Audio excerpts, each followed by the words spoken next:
सरिता देवी एक छोटे से गांव की रहने वाली औरत थी जो गांव में एक अनाथ आश्रम को संभालती थी। वो सभी बच्चों का बहुत ख्याल रखा करती और सभी बच्चे भी उसे बहुत माना करते। एक रोज शाम के समय अनाथ आश्रम के बाहर लगी घंटी की जोर से आवाज आती है।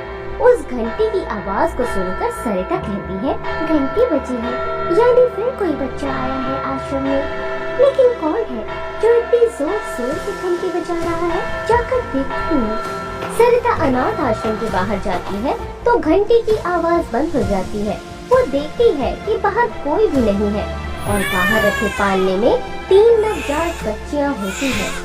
सरिता आसपास नजर घुमाकर बहुत देखती है लेकिन उसे कोई दिखाई नहीं देता।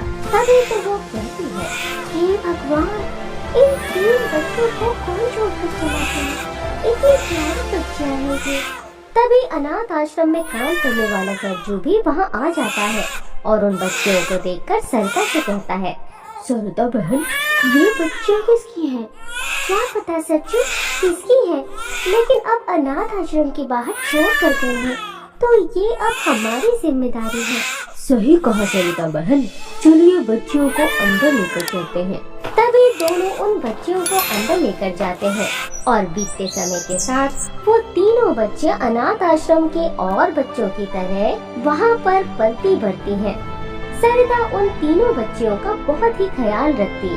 तीनों ही बच्चियाँ बहुत मासूम थीं और समय के साथ तीनों ही अब बड़ी हो चुकी थी। एक रोज अनाथ आश्रम में एक पति पत्नी बच्चे को गोद लेने के लिए आते हैं तो सरिता सारी कागजी कार्यवाही करके उन्हें एक नवजात बच्चा सौंप देती है और दोनों पति पत्नी वहाँ से चले जाते हैं। ऐसे ही उस अनाथ आश्रम के सभी बच्चों को कोई न कोई गोद ले लेता है, लेकिन उन तीनों बच्चों को कोई गोद नहीं लेता। वो 3 उस आश्रम में रह जाती है। एक रोज उनमें से एक बच्ची मीना रोते हुए सरिता से कहती है, हमारे साथ के सबके बच्चों को उनके नए माता पिता मिल गए, नया घर मिल गया, लेकिन कोई हमें अपने साथ क्यों नहीं ले जाता? हाँ, मीना सही कह रही है। लगता है हम अच्छे बच्चे नहीं हैं, इसलिए हम कभी नए घर नहीं जा पाएंगे। मेरी प्यारी बच्चियों, ऐसा क्यों कहती हो? क्या तुम तीनों यहाँ खुश नहीं हो? ऐसा नहीं है, लेकिन जैसे सभी बच्चे इस आश्रम से नए घर में चले गए, हमें भी नए घर में जाना है। बच्चियों, ऐसे उदास नहीं होते।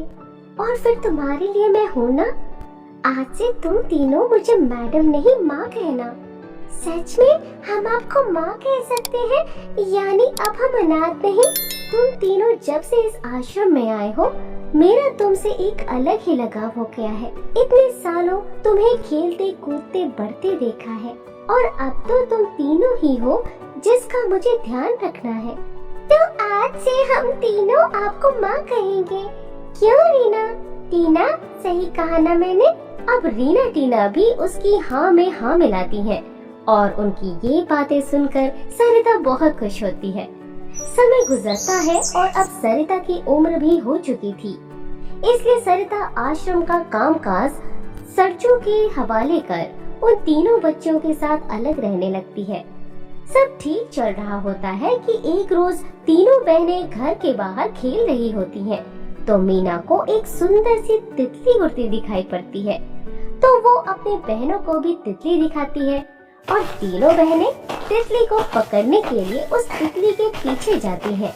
लेकिन उड़ते उड़ते वो तितली एक कांटों की झाड़ियों में फंस जाती है और उड़ नहीं पाती। उसे फड़फड़ाता देख रीना कहती है, अरे इस बेचारी तितली के पंख तो इन कांटों में फंस गए हैं, कहीं इसके पंखों को नुकसान न हो जाए। हाँ, हमें इसकी मदद करनी चाहिए, वरना ये कभी यहाँ से निकल नहीं पाएगी और फंसे फंसे ही इसकी जान न निकल जाए। हाँ, देखो ना कितनी सुंदर तितली है और माँ भी तो कहती है कि मुसीबत में मदद करनी चाहिए।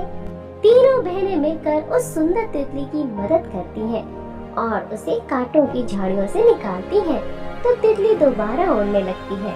तो तीनों बहनों के चेहरे पर भी मुस्कान आ जाती है। लेकिन तभी अचानक वो सुंदर तितली एक परी के रूप में आ जाती है। तो तीनों बहनें हैरानी से उसे देखती ही रह जाती हैं, क्योंकि वो परी बहुत ही सुंदर थी। तुम तीनों बहनों ने कांटों से चोट लगने की परवाह न करते हुए मेरी मदद की। मुझे बहुत खुशी हुई। लेकिन तुम हो कौन? मैं एक परी हूँ और मेरे पास तुम तीनों के लिए तोहफा है। सच में?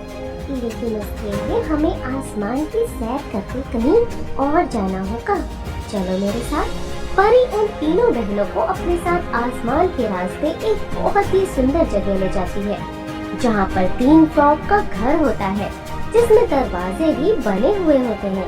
एक चांदी का फ्रॉक घर होता है, तो दूसरा सोने का, और तीसरा बहुत ही साधारण सी फ्रॉक होती है। तो परी कहती है, ये जादुई 3 फ्रॉक का घर है, यही है तुम्हारा तोहफा। चांदी वाले फ्रॉक घर में सारी सुख सुविधाएं हैं, तो सोने वाले फ्रॉक घर में ऐशो आराम की चीज, और साधारण फ्रॉक घर में कुछ धन और जरूरत की चीजें हैं। तुम तीनों आपसी सहमति से अपना अपना जादुई फ्रॉक घर चुन लो। परी की बात सुनने के बाद तीनों बहनें काफी सोच विचार करती हैं और तीनों ही सोने चांदी फ्रॉक घर को छोड़कर साधारण वाले को चुनती हैं। तो परी हैरानी से कहती है, अरे लेकिन ये साधारण वाला ही क्यों पसंद आया तुम तीनों को?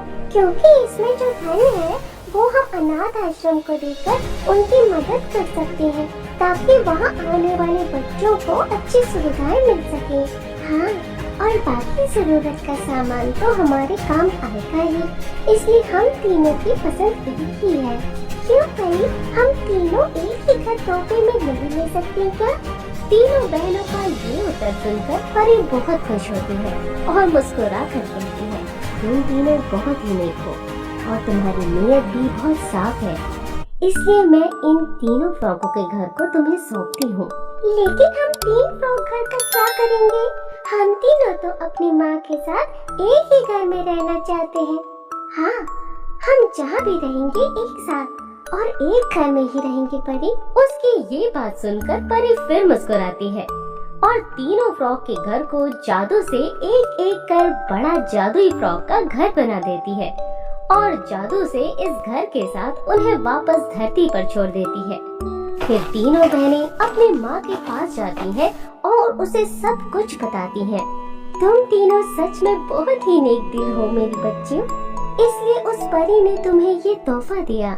माँ, अब हम सब साथ में उस जादुई फ्रॉक के घर में रहेंगे।